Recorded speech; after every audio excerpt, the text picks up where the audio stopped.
వేసుకుంటా ఉన్నాడు.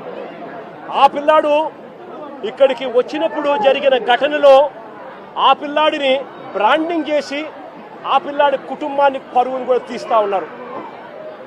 ధర్మమేనా అన్నది ప్రతి ఒక్కరూ కూడా ఆలోచన చేయమని కోరుతా ఉన్నారు.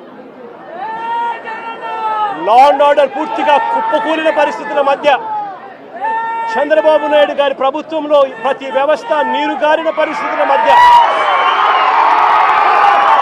స్కూళ్లు దిగజారిపోయాయి. పిల్లలకు ఇవ్వాల్సిన ఫీజు రీయింబర్స్మెంట్ బకాయిలు ఇవ్వడం లేదు. సంవత్సరం దాటిపోయింది, స్కూళ్లు పట్టించుకోవడం లేదు. విద్యారంగం పూర్తిగా నాశనం అయిపోయింది.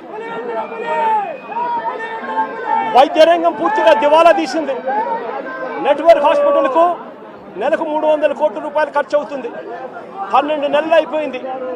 12 నెలల నుండి 300 3600 కోట్ల రూపాయలు పైచిలకు వాళ్ళకి బకాయిలు ఉన్నారు. ఏ పేదవాడు నెట్వర్క్ హాస్పిటల్లో ఆరోగ్యశ్రీ సేవలు ఉచితంగా అందుకునే పరిస్థితుల్లో లేడు. మరోవైపున వ్యవసాయం దిగజారిపోయింది. ఏ పంటకు గిట్టుబాటు ధరలు రాని పరిస్థితి. రైతులకు పెట్టుబడి సహాయం లేదు. రైతులకు ఉచిత పంటల బీమా లేదు. ఈ క్రాప్ నాశనం అయిపోయింది. ఆర్బీకేలు నిర్వీర్యం అయిపోయినాయి. సమయానికే ఇవ్వాల్సిన ఇన్పుట్ సబ్సిడీలు రాని పరిస్థితి. ఇంత దారుణంగా రైతు పరిస్థితి ఉన్నారు. మరోవైపున లా అండ్ ఆర్డర్ పూర్తిగా గాలికి ఎగిరిపోయిన పరిస్థితులు. వీటి అన్నిటి మధ్య మా ప్రభుత్వం గతంలో అమలు చేస్తా ఉన్న పథకాలన్నీ రద్దు చేశారు. మరోవైపున వీళ్ళు చేస్తాము అని మాట ఇచ్చిన సూపర్ 6లు సూపర్ 7లు గాలి కొదిలేశారు. 143 హామీలు మేనిఫెస్టోలో ఏదైతే చెప్పారో వాటిని పట్టించుకున్న పాపాన పోలేదు వీళ్ళంతా.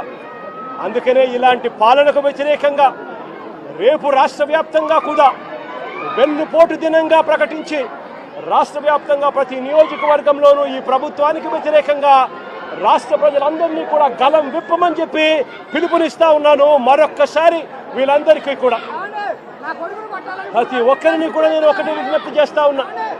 ఇలాంటి ప్రభుత్వం కొనసాగడం ఏ ఒక్కరికి కూడా మంచిది కాదు.